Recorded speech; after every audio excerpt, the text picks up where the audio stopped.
有几个东西需要注意一下啦。第一个是口有没有爽啊，一些人不爽，一些人不爽，所以有没有爽都好，都是正常的，都是人生你在适应的那个新的没有面对哪些都是正常的。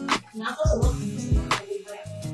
好像你就是我做的不爽才对，有没有爽啊？啊，你敷面膜给它效果更好啊，敷面膜它以后都更好，是如果你是这样的话，相信它会不是全没有这个动作的话，它就反应会有自己的，所以你是这样子的，你是可以。